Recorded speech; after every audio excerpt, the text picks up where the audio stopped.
These are the reasons why the most powerful witches and wizards in the Harry Potter universe, people who can teleport, become invisible, and literally cheat death, never manage to conquer a bunch of people who can't even make a pencil float. The wizarding world has enough firepower to make any military general weep with jealousy, and yet for centuries they've chosen to hide in the shadows, tucked away behind enchanted walls and memory charms, terrified that some accountant from Surrey might spot them on a broomstick. Why? It's one of the biggest unspoken questions in the entire Harry Potter universe, and the answer is way more complex, way more fascinating, and honestly, way more terrifying than you might think. Before the International Statute of Secrecy, before Hogwarts was hidden from Muggle maps, before any of the rules we know existed, wizards and Muggles actually lived side by side, openly, peacefully. Your neighbor could be a witch and you just kind of shrug and ask her to help with your crops. Magic was just another part of life. But somewhere around the 14th and 15th centuries, things started to shift. Muggles began to fear what they didn't understand. And let's be honest, humans have a pretty long track record of doing exactly that. We're still doing it. Witch hunts swept across Europe and eventually reached colonial North America. The pitchforks came out, the pyres were lit, and suddenly being a witch or wizard had become genuinely dangerous. Now here's where it gets interesting. Were these witch hunts actually effective at killing wizards? Absolutely not. In fact, they were laughably ineffective. There's a famous case of a witch named Gwendolen the Weird, a 14th century British witch who was burned at the stake no fewer than 47 times. 47. She kept getting captured on purpose, in different disguises, because she enjoyed the tickling sensation of the flame-freezing charm. She'd pretend to scream while the fire licked around her, and the Muggles watching thought justice was being served. Meanwhile, Gwendolen was basically getting a spa treatment. As Rowling herself wrote, Muggle witch burning was completely pointless. Any real witch or wizard would perform a basic flame-freezing charm and walk away without a scratch. So if Muggles couldn't even successfully burn a witch, why on earth did the wizarding world decide to go into hiding? Because the real vulnerability was the children. Younger witches and wizards were especially vulnerable. They had less control over their magic. They couldn't reliably cast a flame-freezing charm. They couldn't apparate away. They were genuinely at risk, and in some cases uncontrolled magical outbursts could even create an obscurus, a dangerous parasitic force that formed when magical children suppressed their abilities out of trauma and fear. Beyond that, Muggles who discovered real witches and wizards didn't just want to kill them. Some wanted to use them. They wanted magical people to solve their problems, grant their wishes, serve their interests. Wizard kind went from being neighbors to being either targets or tools. So they made a choice. In 1689, the International Statute of Wizarding Secrecy was first signed. And by 1692, right around the time that Salem witch trials were traumatizing the magical community in America, it was put fully into effect. The International Confederation of Wizards held a summit and worked out the details. Every wizarding government in the world agreed, including MACUSA, the Magical Congress of the United States of America. From that point onward, magic would be hidden, completely, permanently, and that decision shaped everything that followed. But here's the thing, just because the majority agreed to hide doesn't mean everyone did. Enter two of the most brilliant and dangerous wizards in history. And before you say Voldemort, I actually want to start with someone else, someone arguably more dangerous because his vision was more seductive. Gellert Grindelwald. Grindelwald looked at the Statute of Secrecy and saw it for what he believed it truly was, a cage. In his own words, he called it a law that has us scuttling like rats in the gutter, a law that demands that we conceal our true nature, a law that directs those under its dominion to cower in fear lest we risk discovery. And then he asked the question that honestly is pretty hard to argue with on the surface. Who does this law protect? Us or them? Grindelwald didn't want to exterminate Muggles. That's an important distinction. He wanted to rule them. He believed that wizards, with their superior abilities, had not just the right but the responsibility to guide the Muggle world, to lead it, to be benevolent overlords, steering humanity toward a better future. For the greater good, which became his rallying cry, his slogan, his entire philosophy. And he wasn't alone in thinking this, because before Grindelwald became the Dark Wizard who terrorized the globe, he was a teenager with a best friend. And that best friend was Albus Dumbledore. Yes, Dumbledore. The Dumbledore. the greatest champion of Muggle rights in modern wizarding history, once wrote a letter making the case for wizard rule over Muggles. Power equals right, right equals responsibility, and all of it justified under one phrase: for the greater good. Granted, this was a 17-year-old Dumbledore, grieving, brilliant, angry at the world for the hand he'd been dealt, who saw in Grindelwald a mirror of his own ambition. Together they dreamed of overturning the Statute of Secrecy and establishing a new world order where wizards ruled openly and wisely. That partnership shattered in 1899 when a three-way duel between Dumbledore, Grindelwald, and Aberforth Dumbledore resulted in the death of Ariana Dumbledore,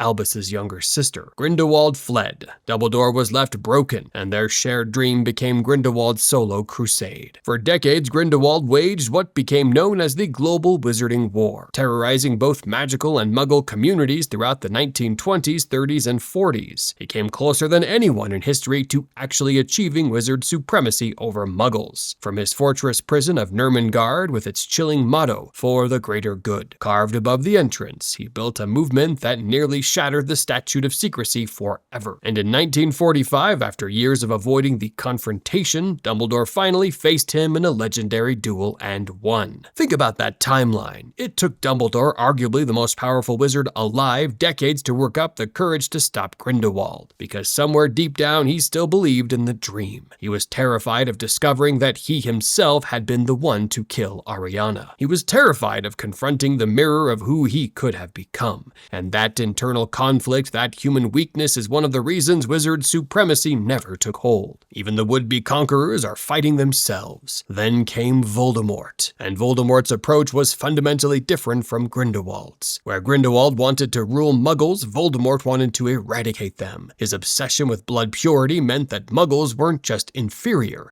they were a contamination. His plan was first to unite the wizarding world under his control, and then use it as a springboard to subjugate and destroy the Muggle world entirely. But Voldemort's plan reveals exactly why wizard domination was always doomed to fail. He couldn't even get past step 1, uniting all wizards under his banner, because good wizards always rose up to oppose him. The Order of the Phoenix, Dumbledore's army, countless individuals who refused to bend the knee. The wizarding world's greatest defense against tyranny has always been itself. There's another reason wizard supremacy collapses on contact with reality, and it's built into the wizarding gene pool. Roughly half the magical population has Muggle blood. Half-bloods, Muggleborns, people with one foot in each world. Hermione Granger grew up with dentist parents and a television. Dean Thomas supported West Ham. Seamus Finnegan's dad is a Muggle who got a bit of a nasty shock when he found out his wife was a witch. These are people who know both worlds, and asking them to wage war against their own families is a losing recruitment strategy. Even Voldemort himself, the poster child for blood purity, was a half-blood. His father was a Muggle from Little Hangleton. The supreme leader of magical racial supremacy couldn't pass his own purity test. Every Dark Lord who tried to draw a clean line between wizard and Muggle ran into the same problem. The line doesn't exist. And this brings us to perhaps the most important reason of all, the numbers. J.K. Rowling has said that the entire wizarding population of Great Britain is roughly 3,000 people. 3,000! When you do the math based on Hogwarts enrollment and average wizard lifespans, estimates range from about 4,000 to maybe 15,000 magical people in all of Britain. The total UK population in the 1990s was around 57 million. That's a ratio of roughly 4,000 Muggles for every single wizard. Scale that globally and you're looking at maybe 400,000 wizards on the entire planet, against billions of Muggles. Billions. Now, I know what you're thinking, but magic! One wizard can take on hundreds of Muggles. And sure, in a medieval setting that math might work. A single wizard with a wand against a mob with pitchforks and torches is going to win every single time. Gwendolyn the Weird proved that 47 times over. But here's what changed.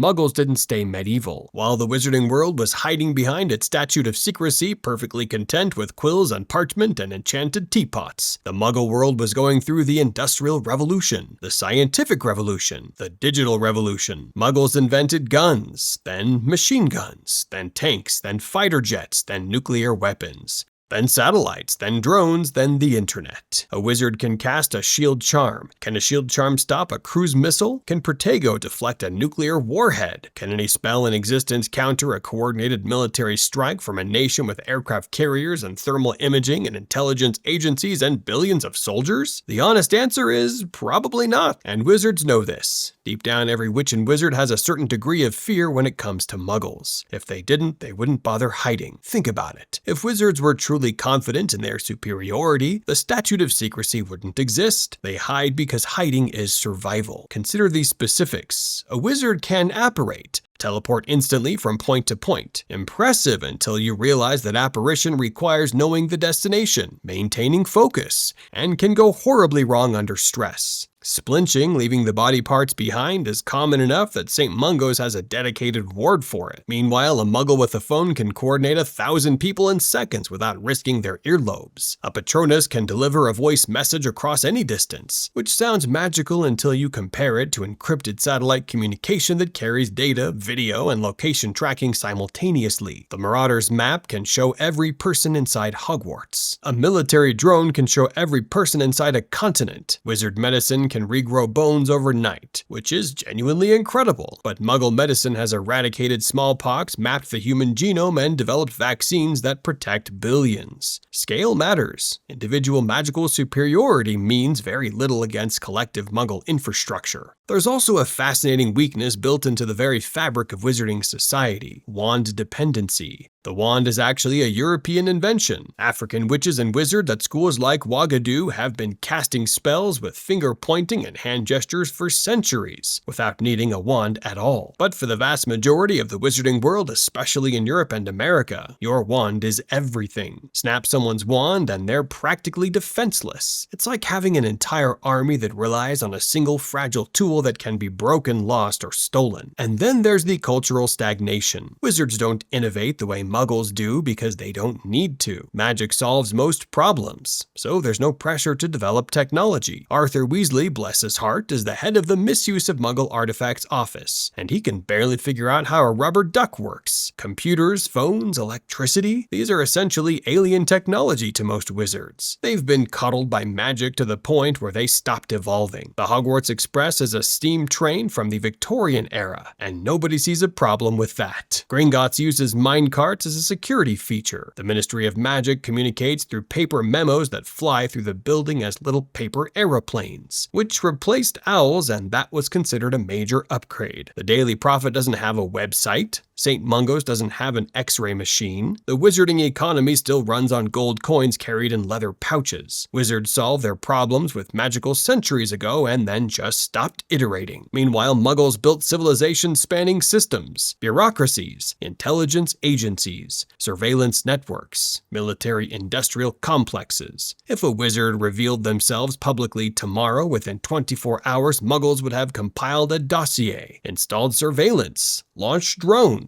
and found every weakness. There's a real argument to be made that Muggles have already won this war. They won it with systems. Some fans have actually pointed out that there's a dark irony in the current arrangement. The Minister for Magic visits the Muggle Prime Minister on their first day in office to inform them about the wizarding world, which means Muggle governments already know. They already have this information, and they've apparently decided that the current arrangement, where wizards police themselves and stay hidden, works just fine for both sides. The Muggles are quietly tolerating wizarding society's existence, and that tolerance could be revoked at any time. And this arrangement goes deeper than a curiosity visit. The Muggle Prime Minister has a portrait in their office that alerts them when the Minister for Magic needs to make contact. There's a direct line. During the Second Wizarding War, the Muggle PM was informed about mass breakouts from Azkaban, Dementor attacks, and the collapse of a bridge, all magical in origin. The PM couldn't do anything about it, which is arguably the point. But the information was there. The Muggle government knows about dragons, giants, and a hidden society operating operating within its borders, and Muggle intelligence agencies are, by definition, in the business of knowing things. The idea that MI5 or the CIA would simply shrug and forget about an entire parallel civilization with teleportation, mind reading, and memory erasure feels optimistic at best. If anything, the Statute of Secrecy survives because Muggle governments have decided it's useful. Hidden wizards are manageable. Exposed wizards would be a diplomatic nightmare. So, when you add it all up, the picture becomes clear. The wizarding world never took over the Muggle world because of a perfect storm of factors. The sheer population disparity makes any military conquest a terrible idea. Muggle technology has evolved far beyond anything the wizarding world anticipated or can counter. The historical trauma of witch hunts created a deep generational fear of exposure. Wizard complacency and stagnation left them culturally and strategically vulnerable. Internal opposition means every Dark Lord faces resistance from within before they can even turn outward. And the Statute of Secrecy, once a survival strategy, became an identity. Hiding is simply what wizards do now. It's who they are. But I think the deepest reason is something even more fundamental. Every single wizard who tried to conquer the Muggle world, every single one was stopped by other wizards. Not by Muggles, by their own kind. Grindelwald was stopped by Dumbledore. Voldemort was stopped by Harry and the Order. The wizarding world's greatest weapon isn't the killing curse or the Elder Wand. It's the fact that enough good people every single time choose to stand up and say no, not today. And maybe that's the real magic. The wizarding world didn't conquer the Muggle world because it couldn't. It didn't conquer the Muggle world because at every critical moment in history, someone chose a different path. Dumbledore chose love over power. Harry chose sacrifice over dominance. And an entire hidden society chose coexistence, imperfect and messy as it is over war. 400,000 wizards hiding among the 8 billion Muggles. Outnumbered, outgunned, technologically illiterate, and stubbornly, beautifully human in all their flaws. And honestly, that might just be wisdom.